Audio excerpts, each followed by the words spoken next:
నమస్తే, నేను మధు మల్కేడ్కర్.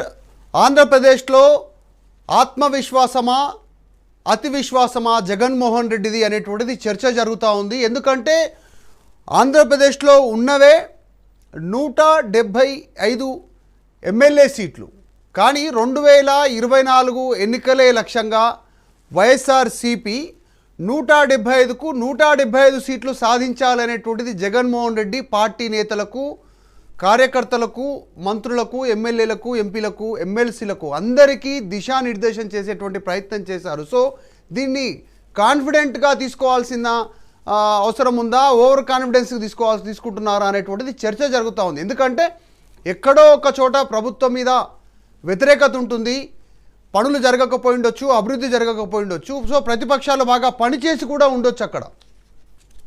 సో అక్కడ ఎవరో ఒకరు గెలిచేటువంటి అవకాశం ఉంటుంది. కానీ 175కు 175 మనమే గెలవాలి, గెలిచేటువంటి అవకాశం ఉంది అనేటువంటి చెప్తున్నటువంటి మాటలను కనుక చూస్తే ప్రస్తుతం ఆంధ్రప్రదేశ్లో ఏం జరుగుతూ ఉంది? ప్రతిపక్షాలు అసలు పనిచేయట్లేదా? ప్రజలంతా కూడా ప్రభుత్వ పాలనను మెచ్చుకుంటున్నారా? మరి ఎందుకు ఇలాంటి వ్యాఖ్య చేయాల్సినటువంటి అవసరం వచ్చింది వైఎస్ జగన్మోహన్ రెడ్డి, ఆంధ్రప్రదేశ్కి సంబంధించిన ముఖ్యమంత్రి అనేటువంటిది చర్చ జరుగుతూ ఉంది. ముఖ్యంగా వీటన్నిటి అంశాలపైన మాట్లాడుతూ జగన్మోహన్ రెడ్డి చంద్రబాబు క్రియాశీలకంగా ఉండలేరు 2024 ఎన్నికల తర్వాత అనేటువంటిది మాట్లాడారు. 2024 ఎన్నికలు వైఎస్ఆర్సీపీకి అత్యంత కీలకం అని చెప్పారు. సో అన్ని రాజకీయ పార్టీలకు అన్ని ఎన్నికలు కీలకమే, దాంట్లో ఎలాంటి డౌట్ లేదు, అంతవరకు ఓకే. కానీ 2024ను కనుక చేజిక్కించుకుంటే మరొకసారి అధికారాన్ని 24లో ఇక చంద్రబాబు అంత యాక్టివ్గా ఉండలేరు, ఏజ్ పైన పడుతుంది. సో పార్టీలో అంత క్రియాశీలకంగా లేరు నాయకులు, పార్టీని నడిపించేటువంటి పరిస్థితి లేదు.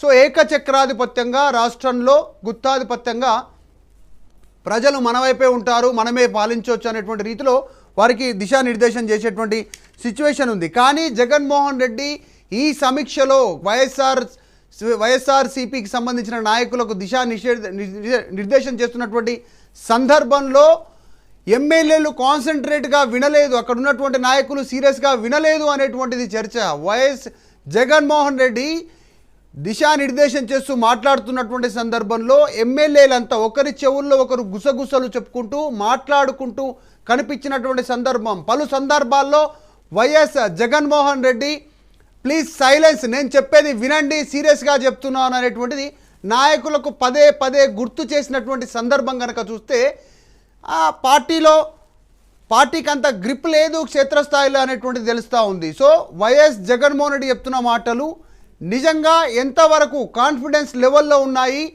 ఎంతవరకు ఓవర్ కాన్ఫిడెన్స్ లెవెల్లో ఉన్నాయి, ఎందుకు ఆ మాట మాట్లాడారనేటువంటి విషయం పైన చర్చ జరుగుతూ ఉంది. ఇప్పటికే రాష్ట్ర మంత్రులు ఆంధ్రప్రదేశ్లో బస్సు యాత్ర నిర్వహిస్తూ ఉన్నారు. ఎక్కడికి వెళ్ళినా కూడా ప్రజలు వారి సమస్యలు, స్థానికంగా ఇచ్చినటువంటి హామీలను, ఇంకా వారికి కావాల్సినటువంటి అంశాలను గుర్తు చేస్తూ నిరసన వ్యక్తం చేస్తున్న పరిస్థితులు ఆంధ్రప్రదేశ్లో ఉన్నాయి.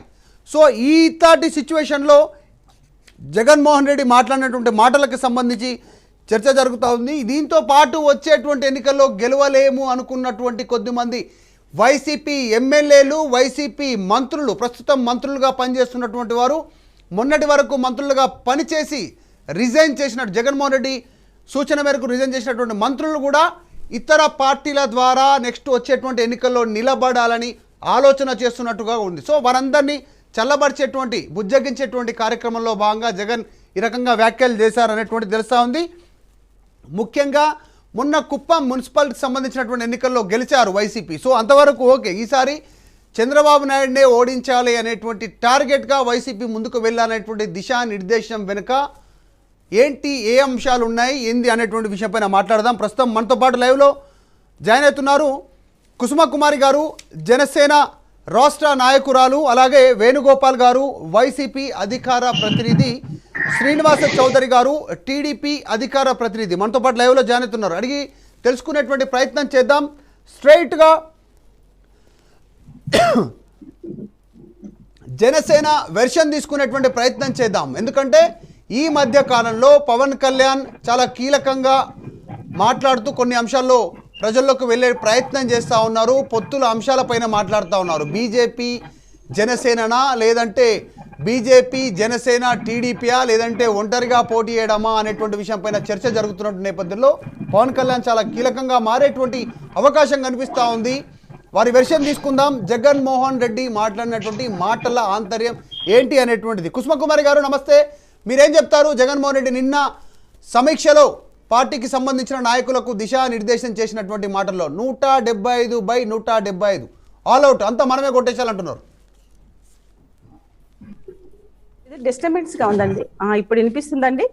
వినిపిస్తుంది. హలో, ఆల్అవుట్ అంతా మనమే, అందరిని ఆల్అవుట్ చేయాలి, మనమే విన్నర్ అంటున్నారు. ఓకే అండి. ఇప్పుడు ఏ పార్టీ నాయకుడైనా సరే ఒక సమీక్ష సమావేశం నిర్వహించినప్పుడు ఆ ఎమ్మెల్యేలతో కానివ్వండి, మంత్రులతో కానివ్వండి, ఎమ్మెల్సీలతో కానివ్వండి, ఇంకా పార్టీ యొక్క పెద్దలతో కానివ్వండి, ఒక కార్యక్రమాన్ని నిర్వహించినప్పుడు ఎవరైనా ఎప్పుడు 3 సంవత్సరాలు గడిచిపోయింది, ఈ 3 సంవత్సరాల్లో మనం ఏం చేశాము, ఇంకా మనం ఏం చేయాలి, ఎక్కడ మనం తప్పటడుగులు వేసాము, ఇంకా మనకు తక్కువ టైం ఉంది, ఈ 2 సంవత్సరాల్లో మనం ఏం చేయాలి, బస్సు యాత్ర పోతుంటే ప్రజలందరూ కూడా తిరస్కరిస్తా ఉన్నారు, కాబట్టి మనం ఏవైతే తప్పులు ఉన్నాయో వాటిని తప్పులు సరిదిద్దుకోవాలి, మీ అభిప్రాయాలు చెప్పండి అని చెప్పి ఎవరి పార్టీ అధ్యక్షుడైనా సరే ఈ విధంగా సమీక్ష సమావేశం నిర్వహిస్తారు.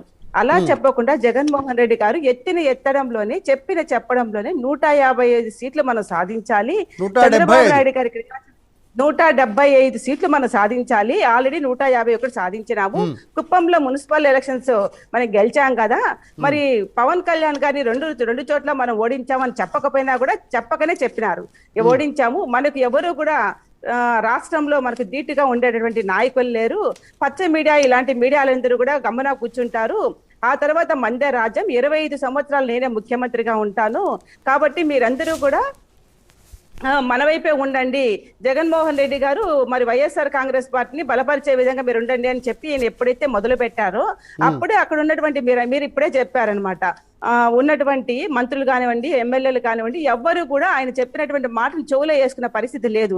ఎందుకంటే వాళ్ళు ఇప్పుడు జగన్మోహన్ రెడ్డి ప్రతి చోట క్షేత్రస్థాయిలో వెళ్ళలేరు, వాళ్ళ నియోజకవర్గాల్లో వెళ్తా ఉంటే ఈ రోజు వైఎస్ఆర్ కాంగ్రెస్ పార్టీ పైన ఎంత వ్యతిరేకత ఉందో వాళ్ళకి తెలుసు, కాబట్టి ఆయన చెప్పేటటువంటి మాటలను ఏవి కూడా ఆయన చెవులో వేసుకునేటటువంటి పరిస్థితిలో లేదు. ఎవరైనా సరే అధికారంలో ఉన్నప్పుడు, ఉప ఎన్నికలు వచ్చినా అలాంటి ఎవరైనా చనిపోయినప్పుడు, మళ్ళీ అదే కుటుంబాన్ని నుంచి ఎవరైనా ఎలక్షన్స్ నిలబడినప్పుడు ఖచ్చితంగా ఏ పార్టీ అధికారం ఉంటుందో వాళ్ళని గెలవడానికి అవకాశం ఉంటుంది, అక్కడ ఉన్నటువంటి ప్రజలు కూడా వాళ్ళకే ఓట్లేస్తారు, ఎందుకంటే వాళ్ళు ఏవైనా ఇచ్చేటటువంటి సంక్షేమ పథకాలు అవన్నీ కూడా మనకి ఇవ్వకుండా పోతారేమో, ఇప్పుడు వేరే పార్టీని గెలిపించినంత మాత్రం మనకు వచ్చేదేముంది, మనకు వచ్చే లాభం ఏంటి, వాళ్ళకే వేద్దాంలే అనేటటువంటి ఉద్దేశంతో మున్సిపల్ ఎలక్షన్స్ లో మన కుప్పంలో కానివ్వండి ఇంకా మిగతా చోట కానీ గెలిపించడం అనేది సహజమే. ఈ రోజు జగన్మోహన్ రెడ్డి గారు నాకు వచ్చే అనుమానం ఏంటంటే పులివెందుల్లో కూడా నేను గెలవను అనేటువంటి అనుమానం ఆయన కలిగింది. ఎందుకు కలిగింది అనేది కూడా నేను ఉదాహరణ చెప్తానండి. మొన్న మనం చూసాము, పులివెందులో ఉన్నటువంటి రైతులు ఎవరైతే ఉన్నారో వాళ్ళకి ఇన్సూరెన్స్ ఇస్తామని చెప్పి ఆ మాట మర్చిపోయినటువంటి జగన్మోహన్ రెడ్డి గారు ఈ రోజు రైతులందరూ కూడా బీటెక్ రవి గారి ఆధ్వర్యంలో తెలుగుదేశం పార్టీలో కండువా వేయించుకున్నారు. మరి నీ సొంత నియోజకవర్గంలో, నీ సొంత తాలూకాలోనే నువ్వు ప్రజలను మర్చిపోయావు, మరి అక్కడ ఇచ్చినటువంటి హామీలు నిలబెట్టుకోలేకపోతున్నావు, వాళ్ళు మిమ్మల్ని గెలిపించి ఎమ్మెల్యేని చేసి రాష్ట్ర ముఖ్యమంత్రిగా చేశారు, అటువంటి ప్రజలను మీరు మర్చిపోయినారంటే 3 సంవత్సరాల్లోనే రేపు మిగతా రాష్ట్ర ప్రజలందరినీ కూడా మర్చిపోరా అని చెప్పి పులివెందుల ప్రజలు కూడా అందరూ అనుకుంటా ఉన్నారు. ఇంకొక పాయింట్ ఏంటంటే, రాజశేఖర రెడ్డి గారికి శర్మిలమ్మ ఒక కన్ను అయితే జగన్మోహన్ రెడ్డి గారు ఇంకొక కన్ను, ఇద్దరు 2 కళ్ళు లాంటి వాళ్ళు. అటువంటి శర్మిలమ్మ ఆస్తిలో భాగం అడిగిందని చెప్పి ఈ రోజు ఆమెకు నీకు ఆస్తిలో భాగం ఏమి ఇవ్వనని చెప్పి ఆమెను పొట్ట చేత పెట్టుకుని తెలంగాణ రాష్ట్రానికి పోయే విధంగా ఈరోజు జగన్మోహన్ రెడ్డి గారు వ్యవహరిస్తున్నారు. ఆ విషయం పులివెందుల ప్రజలందరికీ తెలుసు, రాష్ట్ర ప్రజలందరికీ తెలుసు. వాళ్ళిద్దరి మధ్యన ఈ రోజు విజయమ్మ గారు నలిగిపోతా ఉన్నారు ఒక మహిళగా.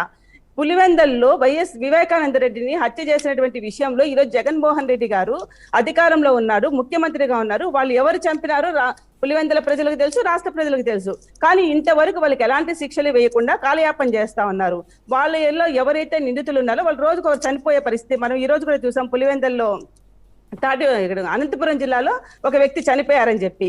కాబట్టి ఇటువంటివన్నీ కూడా ఈ రోజు జగన్మోహన్ రెడ్డి చేస్తున్నటువంటి ఈ 3 సంవత్సరాల్లో ఆయన పాలన చూసి పులివెందుల ప్రజలు ఈరోజు తిరస్కరించే పరిస్థితిలో ఉన్నారు. కాబట్టి ఆయనకు భయం పుట్టుకునింది, మనం నెక్స్ట్ మనం రాలేమేమో అధికారంలోకి, మనల్ని ప్రజలు తిరస్కరిస్తున్నారు. బస్సు యాత్ర చేస్తే ఏమో ఎక్కడ ప్రజలు ఎక్కడ అడుగు పెట్టినా కూడా ప్రతి ఒక్క మహిళ కూడా ఈరోజు బయటకు వచ్చి మాకేం చేశారని మీరు ఏ మొహం పెట్టుకొని మీరు ప్రజల్లోకి వస్తున్నారని చెప్పి ఈరోజు ప్రశ్నిస్తా ఉన్నారు. అదే విధంగా 3 రాజధానులు అని చెప్పి ఒకటి తీసుకొచ్చినారు. ఈ రోజు అసలు ఆ రాజధాని ఊసే లేకుండా పోయింది. సంవత్సరం తిరగక తెలికే పోలవరం ప్రాజెక్టు పూర్తి చేస్తామని చెప్పినారు. ఆ విషయాన్ని ఈ రోజు గాలికి వదిలేసినటువంటి పరిస్థితి. రైతుల యొక్క సమస్యలను పోతే పట్టించుకునేటువంటి నాదుడే లేడు. ఇట్లా చెప్పుకుంటూ పోతే ప్రతి ఒక్కరు కూడా ఈ రోజు రాష్ట్రంలో అనేక రకాలుగా ఇబ్బందులు పడతా ఉన్నారు. అదే విధంగా ఈ రోజు మహిళల పైన అత్యాచారాలు, మానభంగాలు, యాసిడ్ దాడులు ఇవన్నీ జరుగుతున్నాయి. వీటన్నిటి కూడా కుసుమకుమార్ గారు, మీరు ఇన్ని సమస్యలు చెప్తా ఉన్నారు కదా, వైసీపీ అధికార ప్రతినిధి ఉన్నారు వేణుగోపాల్ గారు, ఆయన వెర్షన్ తీసుకున్న తర్వాత టీడీపీ వెర్షన్ తీసుకుందాం. వేణుగోపాల్ గారు, మీరు ఒక్కటి చెప్పండి. ఈ కుసుమకుమార్ గారు ఇన్ని సమస్యలకు సంబంధించినటువంటి లిస్టు చెప్పే ప్రయత్నం చేస్తూ ఉన్నారు. మీ జగన్మోహన్ రెడ్డి ప్రస్తుతం మీ పార్టీ అధినేత, ప్రస్తుతం ముఖ్యమంత్రి జగన్మోహన్ రెడ్డి గారు ప్రజలంతా మన వైపే ఉన్నారు, కాలర్ ఎగరవేసుకునేటువంటి పథకాలను అమలు చేస్తున్నామంటూ జగన్మోహన్ రెడ్డి గారు చెప్తా ఉన్నారు. సో ఇవి ఇందాక కుసుమకుమార్ గారు చెప్పినటువంటి సమస్యల లిస్టు, ప్రజల నుంచి వస్తున్నటువంటి వినతుల లిస్టు ఇంత చెప్పారు. దీనికి సంబంధించి ఏం చెప్తారు సమాధానం? జగన్మోహన్ రెడ్డి గారిది కాన్ఫిడెన్సా, ఓవర్ కాన్ఫిడెన్సా?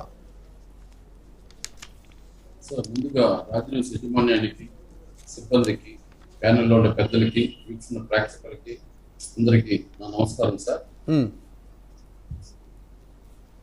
ప్రతిపక్షాలు అధికార పక్షం ఏం చేస్తా ఉన్నా ప్రతిపక్షాలు విమర్శించడమే కానీ ఎక్కడ కానీ సపోర్ట్ చేసే ఇది వాళ్ళకి తెలియదు, ఇది వాళ్ళకి రాదు సార్. ఈరోజు మనం చూస్తున్నాం, జగన్మోహన్ రెడ్డి గారు ప్రతి గ్రామంలో ఒక ఆర్బీకే సెంటర్, విలేజ్ కేలేకు, నాడు నేడు స్కూలు, గ్రామ సచివాలయం లాంటివి పెట్టి ప్రతి గ్రామంలో 10 మంది ఉద్యోగస్తులు, సచివాలయంలో ఆర్బీకే సెంటర్లో 6 మంది ఎంప్లాయీస్, అదే విధంగా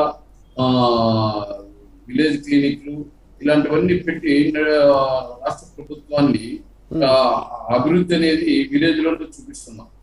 అక్కడ నుంచే అభివృద్ధిని చూడాలి. విలేజ్ లోనే అభివృద్ధి ఏ విధంగా జరుగుతా ఉందని చెప్పి కళ్ళకు కట్టినట్టు ఉంది. ముందు ఇలాంటి ఉన్నాయా, నా ఆర్బీకే సెంటర్ ఉన్నాయా, విలేజ్ క్లినిక్ ఉన్నాయా, అదే విధంగా గ్రామ సచివాలయాలు ఉన్నాయా? ఇప్పుడు ఒకటి వేణుగోపాల్ గారు, ఒకటి క్లియర్గా ఒకటి చెప్పండి. ఇప్పుడు సరే, అన్ని పార్టీలు గెలవడానికే అన్ని సీట్లు గెలవడానికే ప్రయత్నం చేస్తే దాంట్లో డౌట్ ఏం లేదు. కానీ 175కు 175 అంటే BJP out, Janasena out, TDP out, ఇండిపెండెంట్లు అవుటు, అసలు అందరు ఆల్ అవుటు, మీరు ఒక్కరే విజేత అనేటువంటిది నమ్మశక్యంగా ఉంటుందా? వీలైనన్ని ఎక్కువ సీట్లు గెలుద్దాము, వచ్చి ఈసారి కంటే ఎక్కువ సీట్లు గెలుద్దాము, లేకుంటే గెలిచిన సీట్లు కాపాడుకునే ప్రయత్నం చేద్దాం, విశ్వాసం నిలబెట్టుకుందాం అంటే ఓకే. 170కి 175 అంటే నమ్మకశక్యంగా ఉందా అనేటువంటిది చర్చ జరుగుతూ ఉంది. అవును సార్, ఇప్పుడు 51% ఓటు ఉంటే మాకు 151 సీట్లు రావడం జరిగింది. ఇంకో 5% లేకపోతే 10% పెంచుకుంటే 175 రావడం ఆశ్చర్యం లేదు కదా. సమస్యల గురించి చెప్తా ఉన్నారు కదా కుసుమకుమార్ గారు, ఇందాక మాట్లాడుతూ అనేక సమస్యలు చెప్పేటువంటి ప్రయత్నం చేస్తా ఉన్నారు. రాజధాని లేదు ఇంతవరకు, దీనికి సంబంధించినటువంటి విషయంలో అసంతృప్తి ఉంది. చాలా మంది ఆంధ్రప్రదేశ్కి సంబంధించినటువంటి నిరుద్యోగులు, అక్కడ చదువుకున్నటువంటి గ్రాడ్యుయేట్స్ ఇతర రాష్ట్రాలకు వెళ్తా ఉన్నారు, తెలంగాణకు మైగ్రేట్ అవుతా ఉన్నారు, హైదరాబాద్కు, చెన్నై, బెంగళూరు ఇలా ఇతర ప్రాంతాలకు మైగ్రేట్ అవుతున్నారు. చాలామంది అసంతృప్తి ఉంది క్షేత్రస్థాయిలో. ఎలా గెలుస్తారు అన్ని సీట్లు అనేటువంటిది వాళ్ళు చెప్తా విమర్శ. అవును సార్, ఇప్పుడు బీటెక్లు, ఎంటెక్లు, ఎంఎస్సీలు చేసిన వాళ్ళు ఇదే ఆంధ్రప్రదేశ్ లో ఉంటే ప్రపంచ దేశాల్లో పోయి వాళ్ళకి ఎక్కడ అవసరమో అడిగి ఉంటారు, మళ్ళీ వచ్చిపోతారు. దానికి రాజధానికి సంబంధం ఏమి? రాజధాని మేము లేదని చెప్పామే. అమరావతి రాజధాని కాదని ఎవరు? దాంతో పాటు ఇంకొక 3 రాజధానులు అన్నారు కదా ప్రభుత్వం నుంచి, మూడు క్యాపిటల్స్ అన్నారుగా. ఒకటి అదే చెప్పండి. ఎడ్యుకేషన్, కర్నూలు న్యాయశాఖ, అదేవిధంగా విశాఖపట్నం ఎడ్యుకేషన్, దీనికి 3 పెడతామని చెప్పారు. దాంట్లో తప్పేముంది? అమరావతి లేదంటే బాధపడాలి. అమరావతితో పాటు ఇంకొక 2 రాజధానులు, న్యాయస్థానానికి ఒకటి, ఒకటి, అదే విధంగా వైజాగ్ ఒకటి పెడతామన్నారు. దానికి ఇబ్బంది ఏముంది? ఇప్పుడు అక్కడ వాళ్ళ ఓట్లు అవసరం లేదు. Okay okay right. వేణుగోపాల్ గారు మీ దగ్గరకు వస్తాను, మళ్ళీ మీ దగ్గరకు వస్తాను. మీరు మాట్లాడిన దాంట్లో నుంచే తీసుకున్నారు. శ్రీనివాస్ చౌదరి గారు ఉన్నారు, టీడీపీ సంబంధించి అధికార ప్రతినిధి. శ్రీనివాస్ చౌదరి గారు వింటున్నారు మీరు? కుసుమ కుమార్ గారు చెప్పారు, వేణుగోపాల్ గారు చెప్పారు, ప్రజల్లో విశ్వాసం పెంచుకుంటే ఒక్క 5% ఓట్లలో ప్రజల్లో విశ్వాసం కనుక పొందగలిగితే సో 175/175 మావే. ఇప్పటివరకే 151 వచ్చాయి, 151 పెద్ద విషయం కాదు అనేటువంటి రీతిలో మాట్లాడుతున్నారు. అదే దాంట్లో భాగంగానే జగన్ మాట్లాడారు అనేటువంటిది వైసీపీ వెర్షన్. మీరేమంటారు? నిజంగా అట్లా ఉందా సిచ్యువేషన్ గ్రౌండ్లో? మొదట రాజు టీవీ ప్రేక్షకులకి, మీకు చెల్లెమ్మ కుసుమ కుమారి జనసేన నేత, తిరుత్తల వేణుగోపాల్ వైసీపీ నేత అందరికి కూడా నా తరఫున, తెలుగుదేశం పార్టీ తరఫున మొదటి నమస్కారాలు. ఓకే. ఆడలేక మధ్యలో ఓడని ఒక సామెత ఉంది సార్. గతంలో 2019లో వైసీపీ ప్రభుత్వం అధికారంలోకి రావడానికి అలివిగాని హామీలు, ఈఆర్సీ ఇస్తాను, జాబ్ కార్డు ఇస్తాను, ప్రతి ఒక్కరికి ఇంటికో ఉద్యోగం ఇస్తాను, రైతు రుణమాఫీ చేస్తాను, ప్రతి ఒక్కరికి బిలో ప్రాపర్టీ లెవెల్లో అందరికి ఇండ్లు ఇస్తాను, స్థలాలు ఇస్తాను, సారా నిషేధం అంటే మద్య నిషేధం చేస్తాను, ఇలా ఉన్న ఒక నిమిషం ఆగాలి.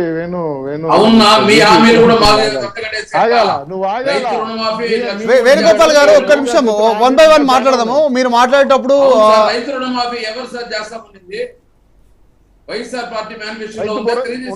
వన్ బై వన్ మాట్లాడండి సరే. ఆయన శ్రీనివాస చౌదరి గారు లేని విషయాలు చెప్తే లేని విషయాలు చెప్పారని తర్వాత చెప్పండి, మీ టర్న్ వచ్చినప్పుడు చెప్పండి. శ్రీనివాస్ చౌదరి గారు ప్లీజ్. ఇప్పుడు వాళ్ళు ఫ్రస్ట్రేషన్ లో ఉన్నారు, ఏ చిన్న అంశాన్ని రిసీవ్ చేసుకునే పరిస్థితి లేదు. ఇప్పుడు ప్రతిపక్షాలకి నీరాజనం పడతా ఉంది జనాలు. ఒక పక్క బాదుడు కార్యక్రమాలు తెలుగుదేశం పార్టీ బ్రహ్మాండ నిర్వహిస్తా ఉంది. ఇంకో పక్క జనసేన రైతు భరోసా యాత్ర వాళ్ళు చేస్తున్నారు. రైతులకు సబ్సిడీలు కానీ, రైతు భరోసా కానీ ఏవి కూడా అనేక హామీలు ఇచ్చిన జగన్మోహన్ రెడ్డి గారు ఈ రోజు 3 ఏళ్ల తర్వాత పార్టీ నాయకులు, పార్టీ అధ్యక్షులు, పార్టీ కార్యకర్తలు, పార్టీలో ఉండే ఎమ్మెల్యేలు గుర్తొచ్చారా? 3 ఏళ్ళు ఏమయ్యారండి? కనీసం మీ ఇంటర్వ్యూ కోసం వచ్చే సమాధానం చెప్పలేదు కదా. ఈ రోజు 3 ఏళ్ల తర్వాత మీకు ఎన్నికలు గుర్తొచ్చాయా? అంటే ఎన్నికలు గుర్తొస్తేనే పార్టీ నాయకులు, పార్టీ క్యాడరు, పార్టీ కార్యకర్తలు, ప్రజలు గుర్తొస్తారా?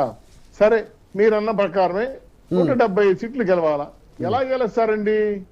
మా ఊరికి వచ్చిన ఎమ్మెల్యేలు, మా ఊరికి వచ్చిన ప్రజల్ని మేము అడుగుతున్నాం.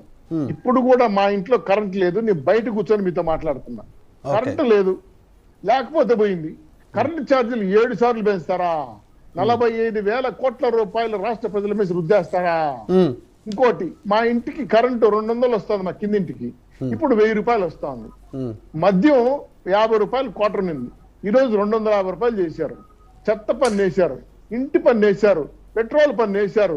ఇలా ఎత్తుకుంటా పోతే చివరికి మేము గుడ్డలు వేసుకుంటే కూడా పనులు వేస్తారు.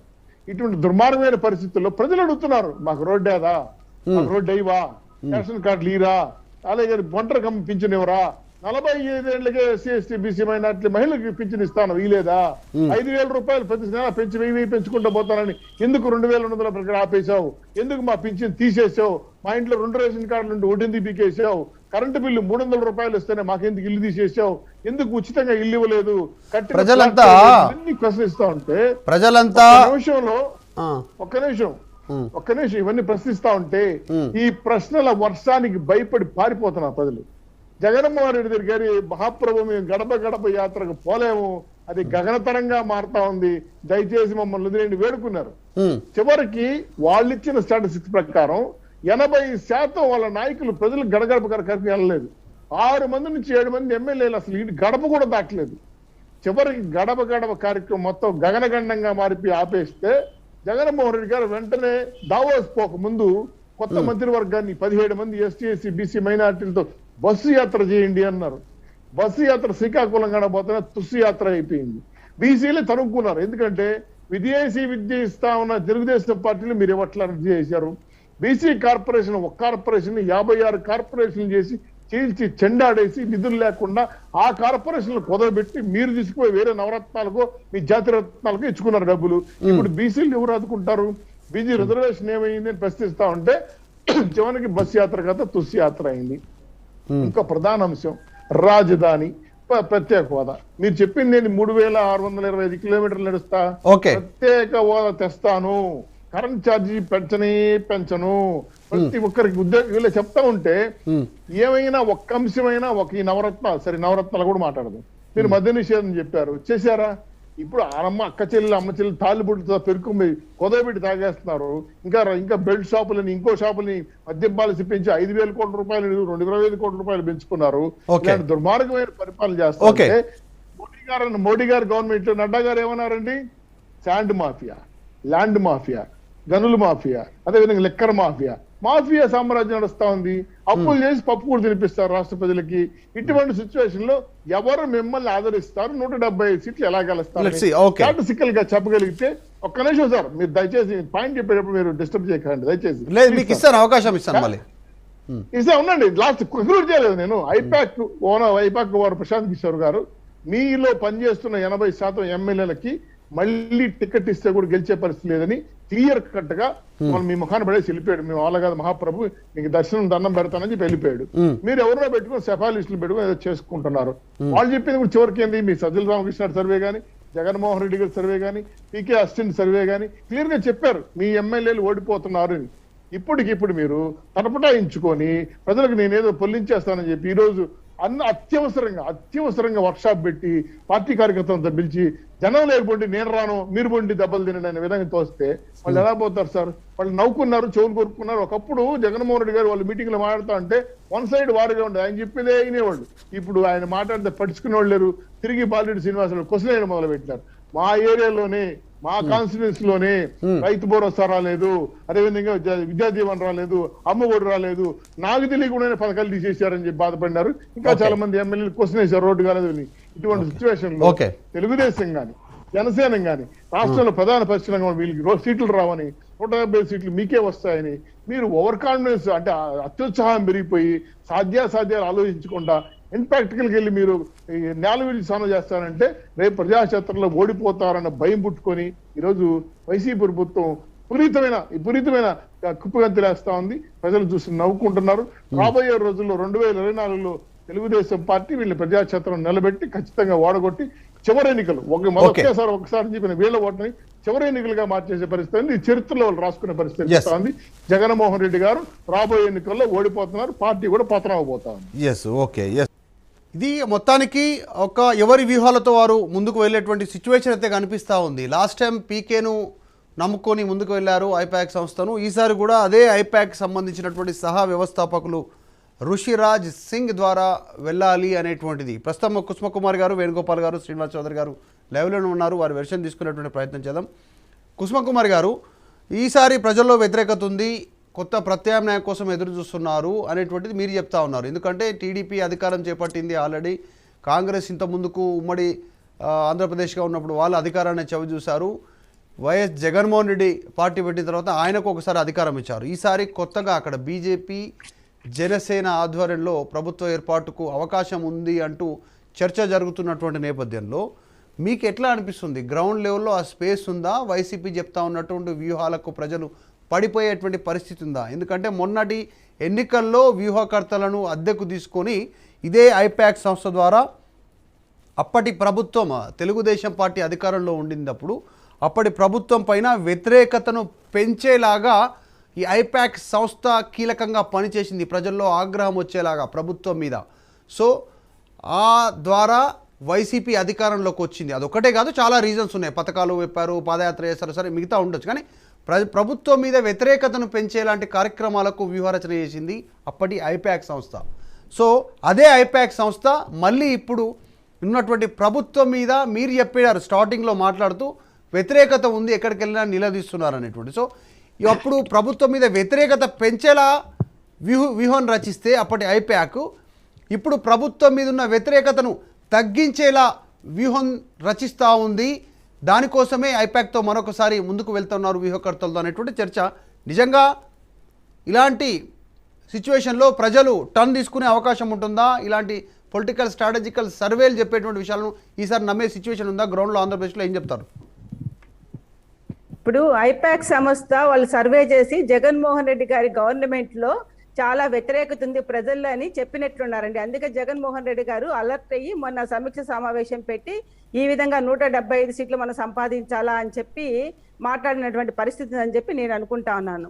మొన్న దావోస్కి వెళ్ళినప్పుడు అక్కడ అడిగినటువంటి ప్రశ్నలకు సమాధానం చెప్పలేనటువంటి జగన్మోహన్ రెడ్డి గారు ఆ రోజు అసలు పరిశ్రమలు ఏం తీసుకొస్తారండి, కరోనాని ఏ విధంగా జయించారంటేనే ఆయన సక్రమంగా చెప్పలేనటువంటి పరిస్థితి జగన్మోహన్ రెడ్డి గారు. అదే విధంగా ఈ రోజు ప్రజల్లోకి వెళితే ఎక్కడ చూసినా ప్రజలు ఇప్పుడు మంత్రులు ఒక టర్మ్ మంత్రులు అయిపోయినారు, వాళ్ళు ఏం వెలగబెట్టింది ఏం లేదు. ఇప్పుడు కొత్త మంత్రులు వచ్చినారు, వాళ్ళు అలంకార ప్రాయంగానే ఉంటున్నారు. కానీ వాళ్ళు ఏ విధంగా మన ప్రజల్లోకి వెళ్ళి కనీసం ఇప్పుడు జగన్మోహన్ రెడ్డిని ముఖ్యమంత్రిగా ఉండాలా, ముఖ్యమంత్రిని చేయాలనేది కాకుండా ఇప్పుడున్నటువంటి ఎమ్మెల్యేలు మంత్రులు రేపు ఏ పార్టీలో ఉంటారో కూడా తెలియదు. కనీసం వాళ్ళు ఏ పార్టీ తరపున నిలబడినా కూడా వాళ్ళ ప్రజలకు వాళ్ళు న్యాయం చేసుకోవాలనేటువంటి ఉద్దేశంతో వాళ్ళు ప్రజల్లోకి ముందుకెళ్ళినట్టయితే కనుక ప్రజలు స్వీకరిస్తారు. అంతేకాకుండా ఎంతసేపు జగన్మోహన్ రెడ్డి గారు 151 సీట్ అనే అహంకారంతో పోతే ఒక్క ఛాన్స్ అని అడిగారు కాబట్టి ఒక్క ఛాన్స్ ఇచ్చారండి. ఈసారి 155 సీట్లు ఇవ్వడానికి ప్రజలు చెవులో పూలు పెట్టుకొని లేరు.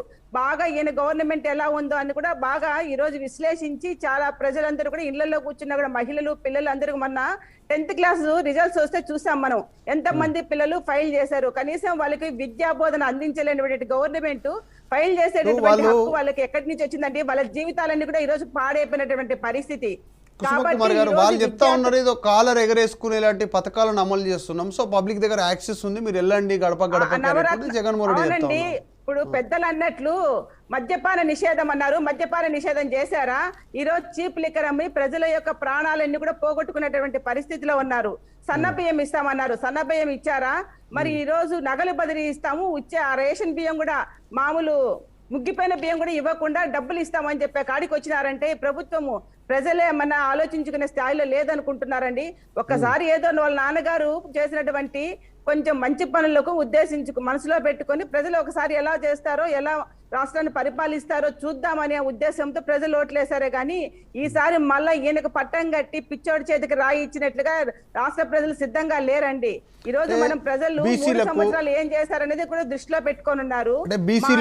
పవన్ కళ్యాణ్ గారు అండి ఈరోజు పవన్ కళ్యాణ్ గారు ఆయన గతంలో ఎప్పుడు కూడా అసలు ఎమ్మెల్యే కానీ మంత్రి కానీ అసలు ఒక నామినేటెడ్ పోస్ట్ కానీ తీసుకున్నటువంటి దాఖలు లేవు. వాళ్ళ నాన్నగారు ఏం ముఖ్యమంత్రి కాలేరు, రాజకీయ నాయకుడు కాదు, వారసత్వ రాజకీయాలు పవన్ కళ్యాణ్ గారు చేయలేదు. అయినప్పటికీ 2 నియోజకవర్గాల్లో ఆయన నిలబడితే 2 నియోజకవర్గాల ప్రజలు ఓడించినా కూడా అంటే కుట్రపూరితంగా ఓడిపోవడం జరిగింది. అయినప్పటికీ కూడా ఈ రోజు ఆయన ప్రతిరోజు ప్రజల్లో ఉంటూ పవన్ గారు కౌలు రైతులకి ఆర్థిక సాయం చేస్తూ ఎక్కడికక్కడ మహిళల పైన కానివ్వండి, విద్యార్థుల పైన కానివ్వండి, ఏ సమస్య వచ్చినా ఆయన స్పందిస్తా ఉన్నారు. కాబట్టి ఆయనకు ఒకసారి ఛాన్స్ ఇస్తామని చెప్పి ఉద్దేశంతో ప్రజలు ఉండొచ్చేమో మనం చెప్పలేము. కానీ ఈయన 175 సీట్లు ఇవ్వడానికి చంద్రబాబు నాయుడు ఈ రోజు జగన్మోహన్ రెడ్డి 175 సీట్లు ఇస్తారు, చంద్రబాబు నాయుడు గారు పని అయిపోయిందంటే పవన్ గారు ఎక్కడికి పోయినారండి? నీకంటే యంగ్ గానే ఉన్నారు, నీకంటే తెలివైన వ్యక్తే పవన్ గారు నేనున్నానంటూ ఈ రోజు రాష్ట్ర ప్రజలకి ఒక ధైర్యాన్ని ఇస్తా ఉన్నారు. కాబట్టి యువతంతా కూడా పవన్ గారి వైపు ఉంది. కాబట్టి మీరు ఎంతసేపు చూసినా కూడా సింగిల్ గా వస్తారా, గుంపుగా వస్తారా అనేది కాదు. మీరు ఏ విధంగా వచ్చినా, మీరు ఏ విధంగా ఎదుర్కొంటారో మీరు ప్రజల్లోకి వెళ్ళి చెప్పుకోండి. అంతేగాని మమ్మల్ని ఇబ్బంది పెట్టే విధంగా జనసేన పార్టీ కలిసి వస్తుందా, బీజేపీ కలిసి వస్తారా, అలాంటి టీడీపీ కలిసి వస్తాయని చెప్పి ఈ విధంగా కాలయాపన చేస్తా ఉన్నారు. మీకు ప్రతిపక్షాలు ఏ విధంగా వస్తాయనేది అవుట్ ఆఫ్ క్వశ్చన్. మీరు ప్రజలకు ఇప్పుడు అవకాశం ఇచ్చారు. 151 సీట్లు గతంలో ఎవరికి ఇవ్వలేని సీట్లు మీకు ఇచ్చినారు ఈ రోజు. కానీ దాన్ని నిలబెట్టుకునే ప్రయత్నం మీరు చేయండి. అంతేగాని ఈ రోజు రాష్ట్రాన్ని బుగ్గిపాలు చేసి, రాష్ట్రాన్ని అప్పుల పాలు చేసి ఈ రోజు వాళ్ళు కలిసి వస్తారో మరి గుంపులుగా వస్తారో ఏ విధంగా వస్తారో చూస్తాం. 155 సీట్లు మనమే సంపాదించుకుంటామని చెప్పి జగన్మోహన్ రెడ్డి గారు మాట్లాడుతున్నటువంటి మాటల్లో హాస్యాస్పదంగా ఉందండి.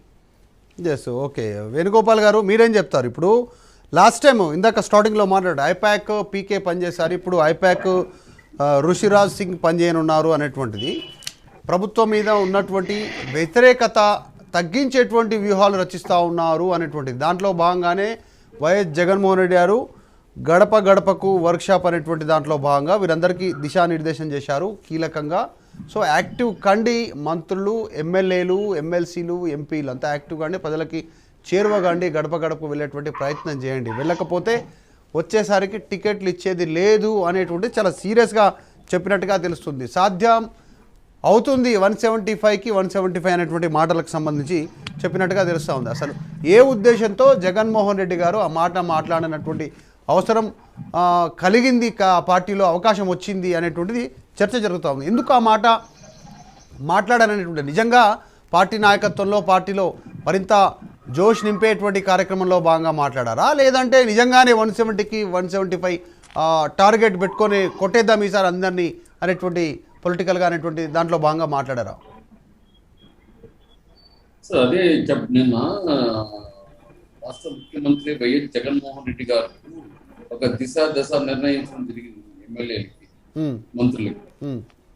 ఇప్పుడు అర్హత ప్రమాణికంగా తీసుకొని ప్రతి ఇంటికి మేలు చేసే కార్యక్రమం ఏమిటంటే ప్రతి ఒక్క 87% కుటుంబాలు ఈరోజు ఎవరైతే అర్హులు కానులుగా చెప్పడం, ఎవరైతే అర్హులో వాళ్ళకి 87% ఫుల్ఫిల్ చేయడం జరిగింది. వాళ్ళకి ఆధార్ కార్డు లింక్ ఉంటుంది. ఆధార్ కార్డు లింక్ ఉండడం వల్ల వాళ్ళు ఓన్ హౌస్ లేకపోతే ఒక 10 acres పైన ల్యాండ్ లేదా 300 యూనిట్స్ పైన లేదా ఓన్ కారు ఇలాంటివి అర్హతగా పెట్టారు. ఆ అర్హత లోపల ఉండే వాళ్ళకి దాదాపు 87% ఫుల్ఫిల్ చేయడం జరిగింది. 95% సంక్షేమ కార్యక్రమం ఏదంటే జగనన్న విద్యా దీవెన, జగనన్న వసతి దీవెన, పెన్షన్లు లేదా అమ్మఒడి ఇలాంటి కార్యక్రమాలంతా దాదాపు 95% సంక్షేమ కార్యక్రమాలు 1,42,000 కోట్లు అందించడం జరిగింది. ఇలాంటప్పుడు ముఖ్యమంత్రికి కానీ మాకు కార్యకర్తలకు కానీ మాకేం కాన్ఫిడెన్స్, ఇంతమందికి మనము ఏదో ఒక విధంగా ప్రతి కుటుంబానికి ఇప్పుడు ఒక ఎస్టర్డే మా మిస్సెస్ కార్పొరేటర్ మేము గడప గడప ప్రోగ్రామ్ చేశారు ఎమ్మెల్యే గారు చేసినప్పుడు చూస్తే ప్రతి ఇంటికి బెనిఫిట్స్ లిస్ట్ చూపిస్తున్నాం. మీకు ఈ సంక్షేమం వల్ల ఇంత డబ్బు వచ్చింది, ఈ సంక్షేమం వల్ల ఇంత వచ్చింది అని చెప్పి ఒక్కొక్కరు హైయెస్ట్ ఆరోగ్యశ్రీ అయితే ఏమి లేకపోతే ప్రజల దగ్గరికి వెళ్తున్నప్పుడు ఎట్లా ఉంది రెస్పాన్స్? అక్కడ మీకు ప్రజా సమస్యలు వివరిస్తున్నారా, లేదంటే ఓకే అంతా బాగానే ఉందని చెప్పి తిరిగి పంపిస్తా ఉన్నారా మిమ్మల్ని? ప్రజలకు అర్థం అవ్వాలంటే మీరు మధ్యలో ప్రశ్న వేస్తే అర్థం కాదు. లే మీరు అన్నారు కదా మీ మిసెస్ కార్పొరేటరు ఎమ్మెల్యే గారితో కలిసి గడప గడపకి ప్రోగ్రామ్ కి వెళ్తున్నటువంటి సందర్భంలో పబ్లిక్ రెస్పాన్స్ ఎట్లా ఉందని అడుగుతున్నాను. అదే సార్ చెప్తున్నాము. ఇప్పుడు మా సచివాలయం ద్వారా 2 days గా డోర్ టు డోర్ తిరగడం జరిగింది. దాదాపు 87% కుటుంబాలకి, అంటే ఎవరైతే అర్హులో వాళ్ళకి చెప్తున్నాను, అందరికి 5 కోట్ల మంది జనాభా కానీ కాదు, అర్హత ఉండే వాళ్ళకి 87% మందికి ఈరోజు సంక్షేమ కార్యక్రమాలు అందండి. ఒక్కొక్కరికి 3 లక్షలు, 2 లక్షలు, ₹1,00,000, 20,000. అంటే లాస్ట్ ఇయర్ కొంతమంది అర్హత ఉంటుంది, ఈ సంవత్సరం వాళ్ళకి ఇన్కమ్ ట్యాక్స్ లేకపోతే ఇంకేదన్నా వస్తే వాళ్ళకి అర్హత పోతుందంట. ఇలా చూస్తే దాదాపు 87% ఈరోజు సంక్షేమ కార్యక్రమాలు ప్రతి కుటుంబానికి ఇవ్వడం జరిగింది. ఇలాంటప్పుడు మాకు కాస్త ఇంకెవరికి వస్తుంది సార్ కాన్ఫిడెన్స్? ఇప్పుడు తెలుగుదేశం చూస్తున్నాము, జనసేన వస్తాడా, మనం రాజకీయ 2024 ఎన్నికల్లో పోతామని చూస్తుంది.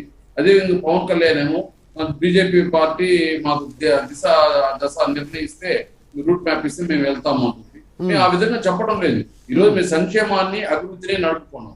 అభివృద్ధి అంటే ఈరోజు సచివాలయ వ్యవస్థ తీసుకురావడం, ప్రతి ఇంటికి కార్యక్రమాలు అందుతున్నాయా, వాళ్ళ సమస్యలు ఇది, వాళ్ళ సమస్యలు తక్షణమే వాళ్ళు తీర్చడం, ఇలాంటివి చేస్తున్నాం. అదే విధంగా సంక్షేమం చేస్తున్నాం. ఈ విధంగా ముందుకు పోతుంటే మాకు కాకపోతే ఇంకెవరికి సార్ కాన్ఫిడెన్స్ వస్తుంది? అదే మేము చెప్పడం. 51% సీట్లతోనే 151 సీట్లు వచ్చినప్పుడు 60% ఓటింగ్ మాకు వచ్చిందంటే మేము 170 ఎందుకు కొట్టలేము? 1,42,000 కోట్లు చంద్రబాబు నాయుడు 5 సంవత్సరాల్లో కూడా దీంట్లో సగం చేయలేకపోయినాడు సంక్షేమ కార్యక్రమం. అలాంటిది మేము 3 ఏళ్ళలో ఇంత ఖర్చు పెట్టి చేసామంటే ప్రజలకి, పేద ప్రజలకి ఇప్పుడు అందులో వాళ్ళ పీరియడ్లో ఏమిటంటే అందరికి ఎవరైతే తెలుగుదేశం పార్టీ కార్యకర్తలు, తెలుగుదేశం పార్టీ ఫేవర్ గా ఓట్లు వేసే వాళ్ళకి మాత్రమే ఆ సంక్షేమ కార్యక్రమం ఉందండి. ఈ రోజు కులం చూడడం లేదు, మతం చూడడం లేదు, పార్టీ చూడడం లేదు, ప్రాంతాన్ని చూడడం లేదు. కానీ జగన్మోహన్ రెడ్డి గారు ప్రతి ఒక్కరికి పేదవాడికి అందించాలనే ఉద్దేశంతో ఈరోజు ముందుకు పోతున్నారు. ఇలాంటప్పుడు ఇంత పారదర్శకంగా ఉంటే జగన్మోహన్ రెడ్డి వైఎస్ఆర్ పార్టీకి ఓటేయకపోతే ఇంకే పార్టీకి వేస్తారు సార్? ఏం చేశారని వేస్తారు? వాళ్ళు 600 హామీలు ఇచ్చి 600 హామీలు కనపడకుండా చేశారు. ఒక మాట చెప్పండి వేణుగోపాల్ గారు, ఒకటి చెప్పండి వేణుగోపాల్ గారు. హోదాలు ప్యాకేజీలు ఉన్నాయి, ఏమి లేకుండా నీరు కాచాయి. మళ్ళీ ఈ రోజు వాళ్ళు మమ్మల్ని ప్రశ్నిస్తున్నారు. వాళ్ళకి ప్రశ్నించే హక్కు ఎక్కడుంది? మీరు చేస్తుంటే 23 సీట్లు మీకు ఎందుకు ఇచ్చారు? మీరు బాగా పొడుచుంటే మీకు ఎందుకు 23 సీట్లు ఇస్తారు? మీకు బాగా పొడవలేదు కాబట్టి పక్కన పెట్టారు. మీరు బాగా చేయలేదు కాబట్టి పక్కన పెట్టారు. జనసేన ఒక నిమిషం సార్, జనసేన నాయకులు మేడం ఏదో మాట్లాడుతున్నారు.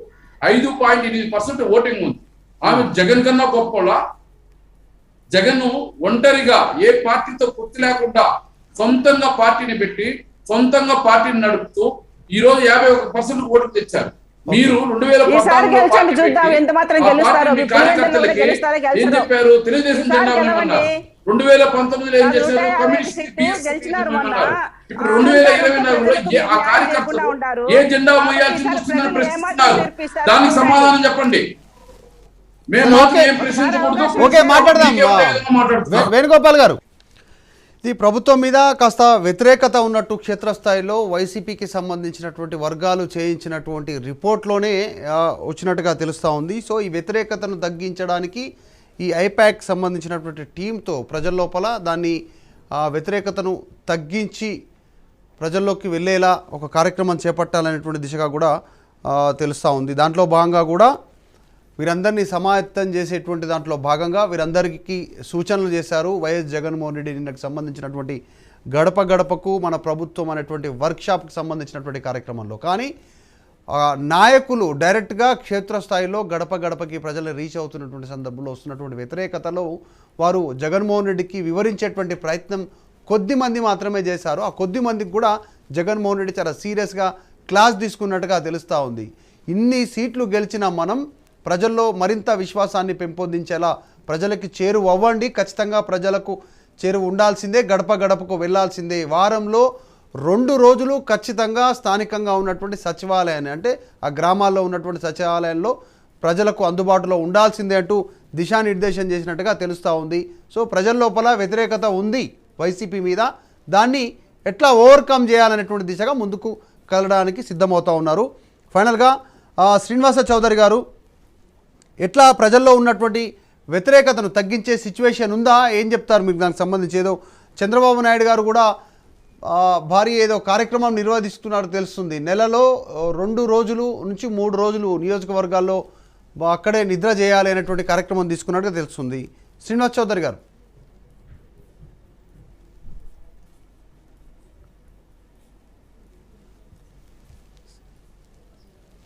ఎస్ కుసుమ కుమార్ గారు, శ్రీనివాస్ చౌదరి గారు ఆడియో వినిపిస్తుందా అండి? ఓకే వినిపించిందా? క్వశ్చన్ మీకు మళ్ళీ రిపీట్ చేయమంటారా? రిపీట్ చేయండి సార్, కట్ అయింది. ఎస్, ఒకటి క్షేత్రస్థాయిలో వైసీపీ పైన తీవ్ర వ్యతిరేకత ఉంది. ఆ వ్యతిరేకతకు సంబంధించినటువంటి రిపోర్టు వైసీపీ నేతలు చేయించినటువంటి రిపోర్టే. దాన్ని ఓవర్కమ్ చేయడానికే మళ్ళీ ఐపాక్ సంస్థతో ముందుకు వెళ్తా ఉన్నటువంటిది ఇంటర్నల్ చర్చ. దాంట్లో భాగంగానే చెప్తున్నటువంటి సందర్భంలో కొద్దిమంది నేతలు, వైసీపీ నేతలు గడప గడపకి ప్రోగ్రాంలో వెళ్ళలేనటువంటి పరిస్థితులు క్రియేట్ అవుతా ఉన్నాయి. క్షేత్రస్థాయిలో ప్రజల నుంచి తీవ్ర వ్యతిరేకత ఉంది అనేటువంటి చెప్పే ప్రయత్నం కొద్దిమంది నేతలు చేస్తే వారిపైన కూడా సీరియస్గా అయినట్టుగా తెలుస్తూ ఉంది. వారికి సీరియస్ క్లాస్ తీసుకున్నట్టుగా తెలుస్తుంది జగన్మోహన్ రెడ్డి. అదొకటి వెర్షన్. తగ్గించేటువంటి ప్రయత్నం చేయొచ్చా ప్రజల్లో ఉన్న వ్యతిరేకతను? ఐపాక్ సంస్థ ద్వారా కావచ్చు, ఇంకేదైనా పొలిటికల్ సంస్థ ద్వారా, పొలిటికల్ ఈ కన్సల్టెన్సీ సంస్థల ద్వారా కావచ్చు. ఇంకొకటి, చంద్రబాబు నాయుడు కూడా నియోజకవర్గాల పర్యటనకు బయలుదేరుతున్నట్టుగా తెలుస్తూ ఉంది. దాదాపు 80 నియోజకవర్గాల్లో పర్యటించడానికి సిద్ధమవుతున్నగా తెలుస్తుంది. దాంట్లో 2 నుంచి 3 రోజులు అక్కడే బస చేయాలి, అక్కడే నిద్ర చేయాలనేటువంటి కార్యక్రమంలో ఎట్లా దీన్ని కంపేర్ చేస్తారు? ప్రభుత్వం చెప్తుంది ఇది ఎలా ఉందంటే ఏ వర్గం ప్రజలు హ్యాపీగా ఉన్నారని చెప్పి మీరు సమర్థిస్తారు, వాళ్ళని ఓదారుస్తారు. గతంలో ఎన్నికలు ఉండేటువంటి, అంటే 2000కు ముందు ఎన్నికలు ఏంటంటే మన కులానికి చేయకొట్టు, పక్క కులానికి డబ్బుతో కొట్టు, మహిళలు సీరాసారితో కొట్టు, మగవాళ్ళను మద్యంతో కొట్టు, చెట్టుకో పుట్టుకో జెండా కొట్టు, ఎమ్మెల్యే సీటు పట్టని 2000కు ముందు ఉండేది. ఇప్పుడు పార్టీ తన పందాలు మార్చుకునే ట్రెండ్ మార్చింది.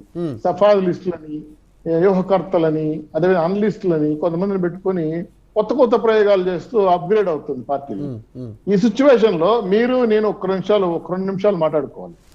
ఎవరైనా ఎంప్లాయీస్ హ్యాపీగా ఉన్నారు ఈ రాష్ట్రంలో, నిరుద్యోగులు హ్యాపీగా ఉన్నారు ఈ రాష్ట్రంలో జాబ్ కార్డ్ లేక, రైతులు ఆత్మహత్యల్లో భయంకరమైన 2వ స్థానంలోకి వెళ్ళిపోయినాయి, కౌల ఆత్మహత్యలో 3వ స్థానంలోకి వెళ్ళిపోయింది, పరిశ్రమలు లేవు, ఉద్యోగాలు లేవు, కరెంటు కోతలు ఒక పక్క, ఇండస్ట్రీలు రావు, దావోసుకు పోయి తీసుకొచ్చిన పరిశ్రమలు జీరో.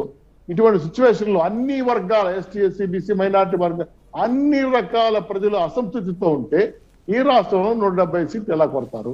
ఒకటి మీరు ఇప్పటి సరే ఓకే 175 వాళ్ళు అంటున్నారు, ఎన్ని వచ్చే అవకాశం ఉంది? మీరేమన్నా చెప్పగలుగుతారా? అసలు క్షేత్రస్థాయిలో ఎట్లా ఉంది? వైసీపీ ఎన్ని సీట్లు తీసుకునే అవకాశం ఉంది? ప్రతిపక్షాలు ఎన్ని సీట్లు తీసుకునే అవకాశం ఉంది?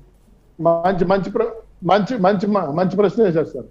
రాజశేఖర్ రెడ్డి గారిని చూసి జగన్మోహన్ రెడ్డి గారు ఏదో చేస్తాడని ఆశతో ఆయన ఊహించిన సీట్లు 150 సీట్లు 25 ఎంపీలు ఇచ్చారు.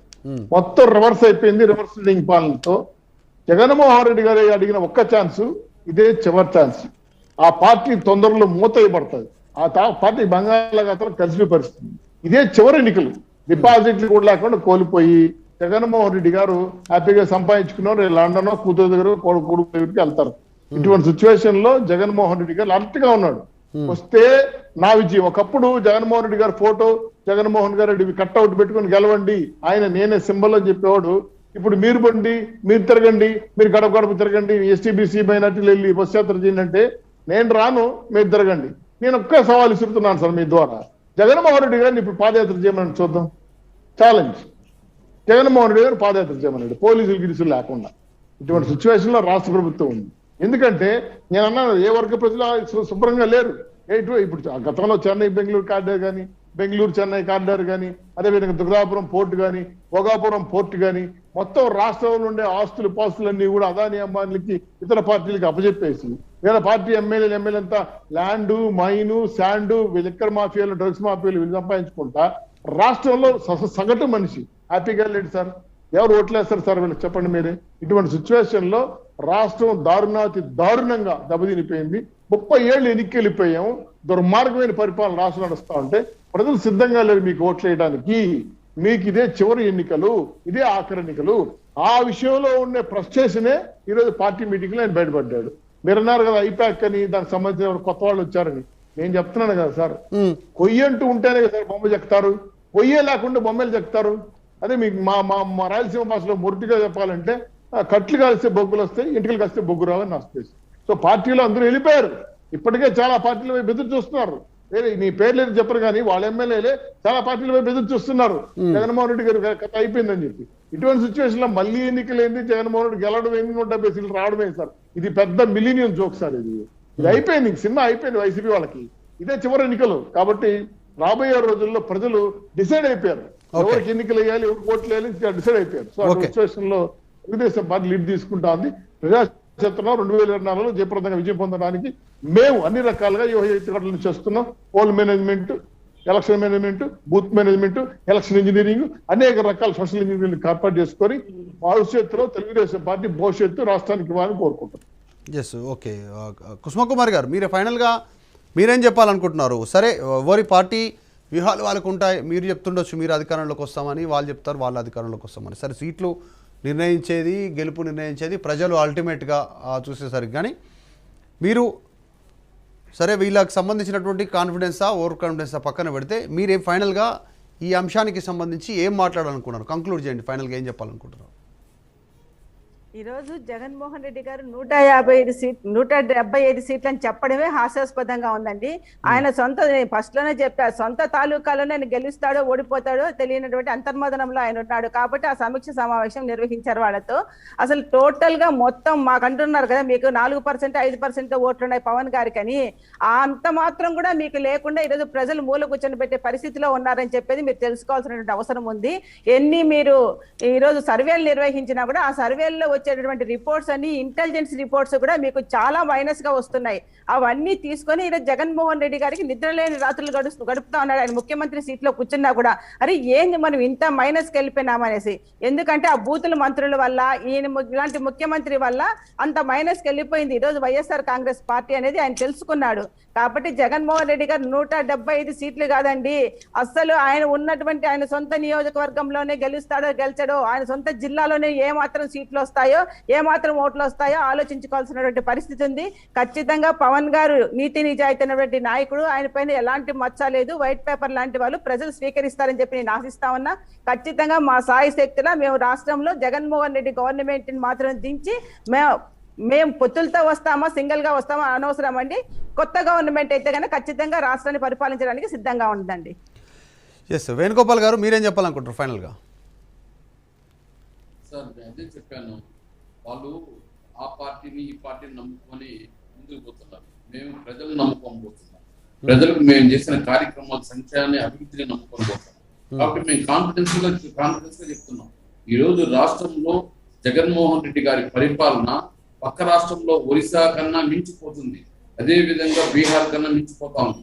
ఏమిరా అంటే ఈ రోజు అక్కడ ఒక సీఎం 25 ఏళ్ళు, ఇంకొక సీఎం 15 ఏళ్ళుగా ఉన్నారు. ఆ విధంగా ఈరోజు జగన్మోహన్ రెడ్డి గారు కూడా ముందుకు పోతున్నారు.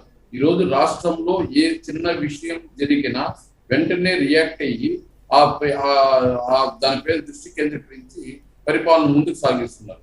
అలాంటప్పుడు జగన్మోహన్ రెడ్డి గారు అంత యాక్టివ్ గా ఉండి ఆయనతో పాటు ఎమ్మెల్యేలను అంత యాక్టివ్ గా చేసి ఎక్కడా గాని అవినీతికి తావు లేకుండా ప్రతి సంక్షేమాన్ని నెట్ ద్వారా బ్యాంకు ద్వారా బటన్ నొక్కితే వాళ్ళ అకౌంట్ లో డబ్బులు పడే విధంగా ఎక్కడ కానీ కరప్షన్ లేకుండా, ఎక్కడ కానీ కార్యకర్తలు కానీ నాయకులు కానీ డబ్బులు కానీ దుర్వేయడం కాకుండా ఈరోజు సంక్షేమ కార్యక్రమాలతో ముందుకు పోవడమే మాకు ప్లస్ పాయింట్.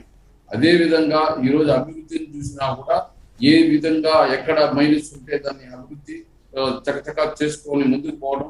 అదే విధంగా 2024లో ఇంకా 2 సంవత్సరాల ముందు ఉండగా కూడా ప్రజల్లోని నిత్యం తెల్లారితో పోతే సాయంత్రం 6-7 వరకు ఒక్కొక్క సచివాలయంలో ఆ బెనిఫిషరీ లిస్ట్ ఎత్తుకొని పోయి 2-3 రోజులు ఆ ఊర్లోనే నిద్ర చేసి అక్కడే సమస్యల పరిష్కారం చేయాలని చెప్పేసి ఈరోజు ఒక ఆ ఎమ్మెల్యేలకి మంత్రులకు ఒక ఇన్స్ట్రక్షన్స్ ఇవ్వడము. అదే విధంగా ఈరోజు జగన్మోహన్ రెడ్డి గారు ప్రతి ఎమ్మెల్యేని ఒళ్ళు జాగ్రత్తగా పెట్టుకొని పనిచేయాలి, ఎవరైతే పనిచేస్తారో ప్రజల్లో నేను సర్వేలు చేస్తే మంచి రిజల్ట్స్ వస్తాయో వాళ్ళకే మళ్ళీ టికెట్ ఇవ్వడం జరుగుతుంది. లేదు అంటే ఎటువంటి నాయకుడినైనా సరే నేను పక్కన పెట్టేస్తాను, ఎంత ఇన్ఫ్లుయెన్స్ చేసినా కూడా నేను ఇచ్చే క్వశ్చన్ ఉండదు అని చెప్పి ఖచ్చితంగా చెప్పడము. అదే విధంగా ఒక 5-6 మంది ఎమ్మెల్యేలు ఇంకా స్టార్ట్ చేయలేదంటే వాళ్ళకి కూడా గట్టిగా చెప్పడము, ఇవన్నీ చేస్తూ కూర్చున్నారు. అంటే ఇప్పుడు ఏదో ఎన్నికలు వచ్చినప్పుడు 6 నెలల ముందు నిద్రలేయడం కాదు. ఈ రోజు ఇప్పటి వరకు మనం ఏం చేశాము, ఇంకా ఏం చేయాలి, ప్రజల్లో పోయి తెలుసుకోండి, అక్కడే పోయి ఏం సమస్యలు ఉన్నాయి అప్పటికే వెంటనే తీర్చండి అని చెప్పేసి ఒక ఇన్స్ట్రక్షన్స్ ఇస్తూ ముందుకు పోతుంటే ఇలాంటి ప్రభుత్వం రావాలని కోరుకుంటారే కానీ చంద్రబాబు నాయుడు లాగానే బీహార్ నేను అమెరికా పోయి అమెరికా చేస్తాను, జపాన్ పోయి జపాన్ చేస్తాను, ఆస్ట్రేలియాలో చేస్తాను అని చెప్పేసి రాష్ట్రంలో వాళ్ళ ఎల్లో మీడియాలో, వాళ్ళ ఎల్లో పత్రికలో, ఎల్లో టీవీలో చూపించుకుంటూ లాస్ట్ కి అప్పులమయం చేసేసి ఈరోజు రాష్ట్రాన్ని అధోగతి పాలు చేసిన చంద్రబాబు నాయుడిని మళ్ళీ రావాలని కోరుకుంటారా?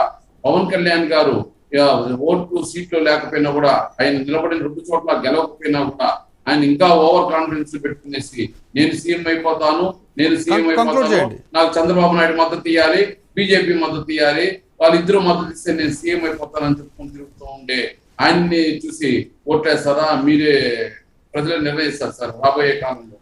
Yes okay, yes really public will decide. Srinivas Chowdary గారు మీరేం చెప్తారు ఫైనల్గా? ఏ అంశాలు ప్రభుత్వానికి అనుకూలంగా ఉండేటువంటి అవకాశం ఉంది, వ్యతిరేకంగా ఉండేటువంటి అవకాశం ఉంది, ప్రతిపక్షాలకు ఏది అనుకూలంగా వ్యతిరేకంగా ఉండేటువంటి అవకాశం ఉంది, ఓవరాల్గా గ్రౌండ్లో రియాలిటీ ఎట్లా ఉండేటువంటి పరిస్థితి ఉంది వాళ్ళు చెప్తా ఉన్నారు, మీరేం చెప్తా అనుకుంటున్నారు ఫైనల్గా? సార్ ఫైనల్గా ఏంటంటే ఈ రాష్ట్రంలో సగానికి సగం మహిళలు ఓట్లు ఉన్నాయి. రోజుకి సరాసరిన 3 మానభంగాలు జరుగుతున్నాయి. దిశా చట్టం ఏం జరిగిందో మాకు తెలియదు, అది ఉందో లేదో కూడా తెలియదు, గ్రాఫిక్స్ లో ఉన్నది. సరే చంద్రబాబు నాయుడు జపం చేసుకుంటే మనం చేయలేము అనుకోండి. అయితే మేము ప్రతిపక్షంగా ఈ రాష్ట్రంలో అన్ని వర్గాల ప్రజలు దెబ్బతిన్నారు. చివరికి జీవనోపాధి జరగలేక పక్క రాష్ట్రాలకు వలసలు పోతున్నారు. కర్ణాటక, తెలంగాణ, అది తమిళనాడు. ఇటువంటి సిచ్యువేషన్ లో రాష్ట్ర భవిష్యత్తు ముఖ్యము. పైగా అప్పులు పాలైపోయాము, విపరీతమైన ధరలు పెరిగిపోయినాయి. ఏ రాష్ట్రంతో పోల్చుకున్నా ఆంధ్ర రాష్ట్రంలో 20 నుండి 25% రేట్లు ఎక్కువ ఉంటాయి. ఇటువంటి పరిస్థితుల్లో తెలుగుదేశం పార్టీ ప్రజా సంస్థల పైన అన్ని పార్టీలు కలుపుకొని పోరాడి భవిష్యత్తులో జగన్మోహన్ రెడ్డి గారి ప్రభుత్వాన్ని దించే వరకు నిద్రపోకుండా తెలుగుదేశం పార్టీ పనిచేస్తుంది. ఎవరు ముఖ్యమంత్రి ఏమనే విషయం డిస్కస్ చేయదలుచుకుంది. ఎందుకంటే మా పార్టీ ఎప్పుడో క్లియర్ గా మహానాడులో చెప్పేసింది ఏం చేయాలో చేస్తుంది. అయితే మీరు సింగల్ గా రండి, సింహంగా రండి, పొత్తులు లేకుండా రండి అంటే మా పార్టీలకి మీరు చెప్పాలి, ఎలా రావాలని మీరు చెప్పాల్సిన అవసరం లేదు, మీ మాట మీద వినాల్సిన అవసరం ఉండదు. ఎందుకంటే మా పార్టీ కార్యక్రమాలు వేరు, మా పార్టీ పొత్తులు వేరు, మా పార్టీ నిబంధనలు వేరు. కాబట్టి ఇటువంటి సిచ్యువేషన్ లో ఈ దుర్మార్గమైన వైసీపీ పార్టీని ఇంటికి పంపించడే మా లక్ష్యం. ఆ దిశగానే మేము ముందుండి పోరాడతాం. ప్రజలు దానికి సిద్ధం చేస్తాం, ప్రజాక్షేత్రంలో తెలుసుకుంటాం. Right, thank you so much అండి. కుసుమ కుమార్ గారు జనసేన రాష్ట్ర నాయకురాలు, అలాగే వేణుగోపాల్ గారు వైసీపీ అధికార ప్రతినిధి, శ్రీనివాస్ చౌదరి గారు టీడీపీ అధికార ప్రతినిధి. థ్యాంక్ యూ సో మచ్ మీ అభిప్రాయం చెప్పినందుకు. ఫైనల్గా ఒకటి మీరు అని చెప్పినటువంటి అంశాలకు సంబంధించి, ఒకటి 175కి 175 సాధించాల్సిందే అనేటువంటిది పట్టుదలతో వైసీపీ ముందుకు వెళ్ళేటువంటి ప్రయత్నం చేస్తాము. దాని వెనకాల వేరే సంబంధించినటువంటి ఇంటెలిజెన్స్ రిపోర్ట్ కావచ్చు, సర్వే రిపోర్ట్ కావచ్చు ఉంది అనేటువంటిది వారి వెర్షన్ చెప్తా ఉన్నారు. అది వ్యతిరేకత పెరిగిపోయింది, ఆ వ్యతిరేకతను తగ్గించాలనేటువంటి దిశగా వాళ్ళు వెర్షన్ వాళ్ళు చెప్తా ఉన్నారు. ఇంకొకటి ప్రధానంగా బలంగా భావిస్తుంది వైసీపీ ఏంటంటే సంక్షేమ పథకాలు. వాళ్ళు చేస్తున్నటువంటి సంక్షేమ పథకాలు, అమలు చేస్తున్నటువంటి సంక్షేమ పథకాలే మనల్ని మళ్ళీ గెలిపిస్తాయనేటువంటి ఒక బలంగా వైసీపీ ప్రభుత్వం, జగన్మోహన్ రెడ్డి అక్కడ బలంగా నమ్మేటువంటి పరిస్థితి ఉంది. సో దాంట్లో భాగంగా ఆ వ్యాఖ్యలు చేశారనేటువంటి చర్చ. అది ప్రజలు స్వీకరిస్తారా నిజంగా 175 అక్కడ అనేటువంటిది చూడాలి, ఆశీర్వదిస్తారా లేదా అనేటువంటిది. ఇంకొకటి ప్రధానంగా ప్రతిపక్షాలు పెట్టుకున్నటువంటి హోప్ ఏ రకంగా ఈ వైసీపీ ప్రభుత్వాన్ని ప్రజలు సాగనంపేటువంటి అవకాశం ఉంది అనేటువంటి విషయం పైన కొద్ది మంత్రులకు సంబంధించినటువంటి వారిపైన ఆరోపణలు ఉన్నాయి. బూతుల మంత్రులుగా ముద్ర వేసుకున్నారు అప్పటి పనిచేసినటువంటి మంత్రులు. ప్రస్తుతం మంత్రులుగా పనిచేస్తున్నటువంటి వారిపైన కొంతమంది పైన రాసలీల మంత్రులు అనేటువంటి ముద్ర ఉంది. అది కూడా ప్రజల్లో ప్రతిపక్షాలకు సహకరిస్తుంది అనేటువంటిది ఉంది. దాంతోపాటు ప్రధానంగా మంత్రులను మార్చినటువంటి అంశం కూడా తీవ్ర ప్రభావం చూపేటువంటి అవకాశం కనిపిస్తూ ఉంది అనేటువంటిది కూడా కనిపిస్తూ ఉంది క్షేత్రస్థాయిలో. ముఖ్యంగా ఆంధ్రప్రదేశ్ ఎన్నికల్లో ఎప్పుడు ఎన్నికలు జరిగినా కూడా కులం కార్డు చాలా కీలకంగా పనిచేస్తుంది. ఈసారి అలా కులం కార్డు కాకుండా ప్రజలు అభివృద్ధి సంబంధించినటువంటి విషయంపైన దృష్టి పెడతారు, కులం కార్డు ఈసారి పెద్దగా పనిచేయదు అనేటువంటిది ప్రతిపక్షాలు విశ్వసిస్తున్నాయి. సో ప్రజలు ఎలాంటి నిర్ణయం తీసుకుంటారో చూద్దాం దానికి సంబంధించి.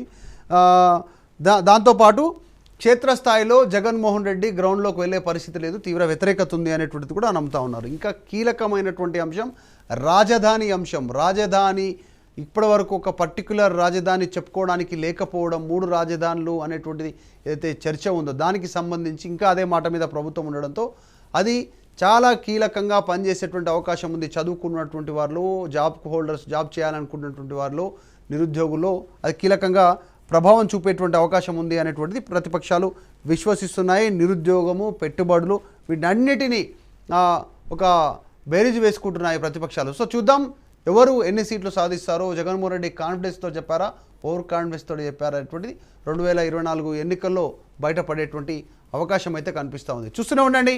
నేను మధు మల్కేడ్కర్, సైనింగ్ ఆఫ్.